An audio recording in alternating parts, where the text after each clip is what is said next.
সকালটা শুরু হলো এরম মায়ের হাতের ফুলকো ফুলকো লুচি আর মায়ের হাতে স্পেশাল ঘুগনি দিয়ে। So hello everyone, again welcome back to my channel. তোমরা সবাই কেমন আছো? আশা করছি সবাই খুব ভালো আছো, আর ঈশ্বরের কৃপায় আমিও ভীষণ ভালো আছি। আর আমার বরের এক্সপ্রেশন দেখে তো তোমরা বুঝতেই পারছো যে ঘুগনি আর লুচিটা কত সুন্দর হয়েছিল। আর সত্যি বলছি, এখন আবার এডিট করতে গিয়েও এই ঘুগনিটা খেতে আমার মন চাইছে। ভীষণই টেস্টি হয়েছিল। আর এরম ঘুগনির ওপরে যদি একটু পেঁয়াজ আর শশা কুচি দিয়ে খাওয়া হয়, তার স্বাদ তো আরও দ্বিগুণ বেড়ে যায়। হ্যাঁ, তোমরা ঠিকই ধরেছো, সেদিন ছিল জামাই ষষ্ঠীর দ্বিতীয় দিন। জামাই ষষ্ঠীর প্রথম দ্বিতীয় দিন বলে যদিও হয় না, আসলে এবছর তো জামাই ষষ্ঠী পড়েছিল শনিবারে, তো সেরম জামাইয়ের আর ভুরিভোজ তো সেদিন হয়নি। তো পরের দিন রবিবার তারই আয়োজন করা হয়েছিল। তাই সকাল সকাল আমি আর বাবা জলখাবার খেয়ে বেরিয়ে পড়লাম বাজার করতে।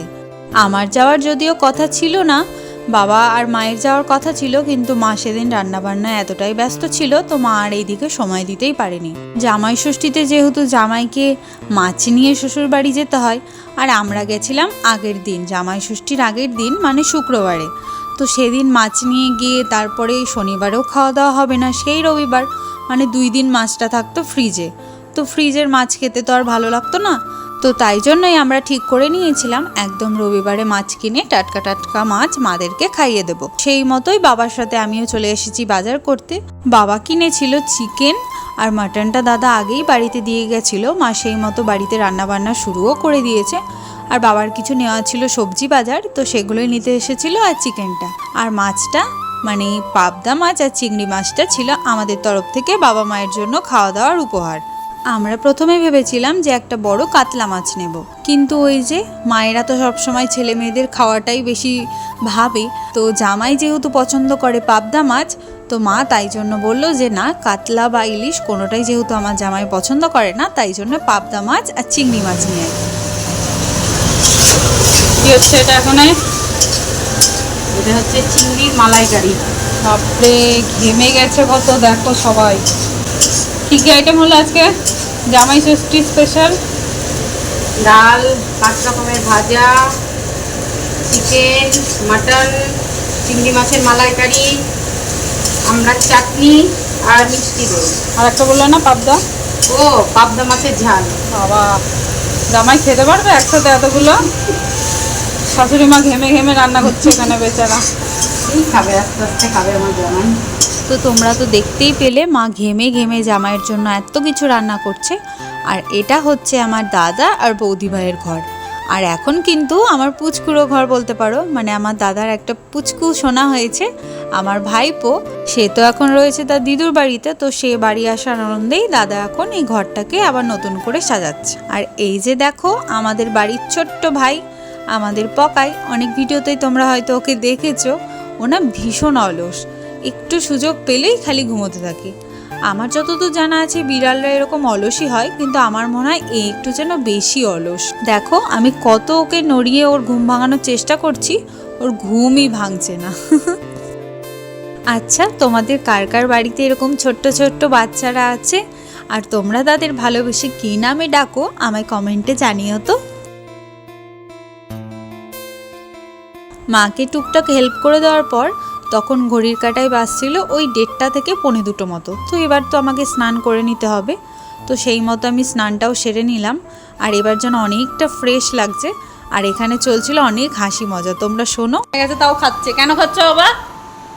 লিচুর দাম অনেক, 2 টাকা পিস। কবে? কালকে ছিল জামাই ষষ্ঠীর বাজারে, তাই জন্য একটা এইটুকু লিচুর দাম 20 টাকা। তার জন্য তুমি ফেলছো না, খাচ্ছ? আটিটাও খেয়ে নেবো। আটিটাও তো 10 টাকা দাম। এই দেখো হাসি মজা করতে করতে মায়ের সমস্ত রান্না কিন্তু হয়ে গেছে। তাহলে চলো তোমাদের আরেকবার শুনিয়ে দিই কী কী হয়েছিল। 5 ভাজা, ডাল, চিংড়ির মালাইকারি, চিকেন কষা, আর ওটা ছিল ঘুগনি, আর তার সাথে ছিল পাবদার ঝাল, আর এদিকে ঝাল ঝাল মটন কষা, আর মায়ের বানানো রসমালাই, চাটনি, আর কিনে আনা দই মিষ্টি আইসক্রিম, আর এখানে ছিল কোল্ড ড্রিঙ্কস আর জোয়ান। এত কিছুর খাওয়ার পর তো জামাইকে হজম করতে হবে, তো তার জন্য এই জোয়ানটা দেওয়া হয়েছিল। আর জামাই বলছে আমি কতক্ষণে যে এত কিছু খেয়ে শেষ করব আমি নিজেই বুঝতে পারছি না, কোন দিক থেকে খাওয়াটা শুরু করব। তো সেই নিয়ে এখানে চলছিল হাসি মজা। আর এই যে দেখো শ্বশুর শাশুড়ি তার আদরের জামাইকে এখন খাইয়ে দিচ্ছে। বাবা খাইয়ে দিচ্ছিল মায়ের তৈরি ওই রসমালাইটা। আর আমার বর তো মায়ের তৈরি রসমালাই খেতে ভীষণ ভালোবাসে।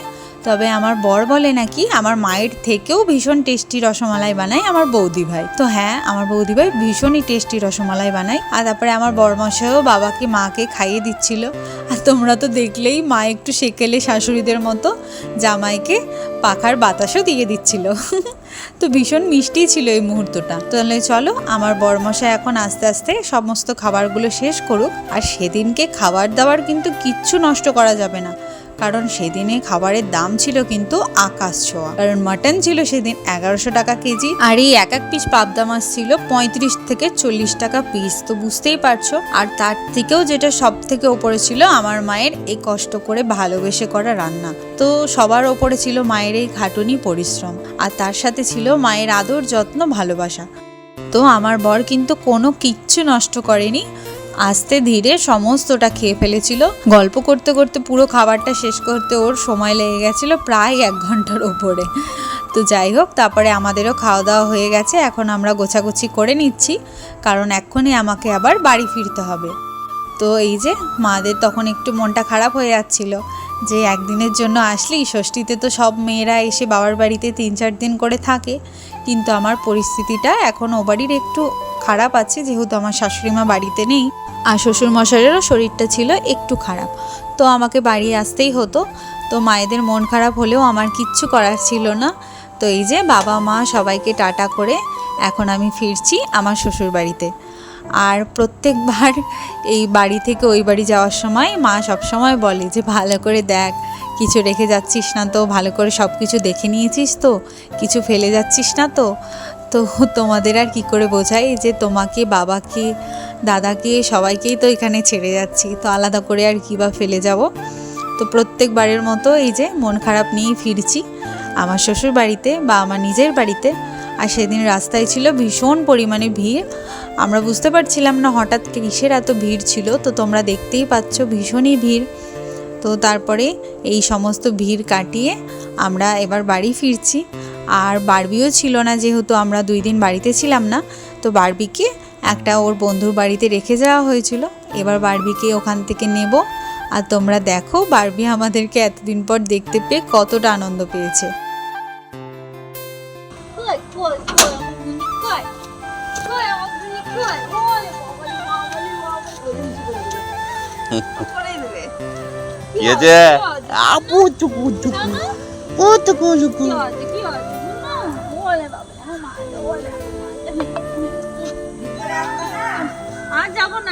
ব্যাগপত্র সব আছে। তাহলে চলো বারবিকে নিয়ে এবার বাড়ি ফেরা যাক। আর আমার আজকের ভিডিওটা ছিল এতটুকুই। আমি আশা করছি ভিডিওটা তোমাদের সকলের ভীষণ ভালো লেগেছে। খুব শীঘ্রই দেখা হচ্ছে পরের একটি ভিডিওতে। ততক্ষণের জন্য সবাইকে টাটা বাই।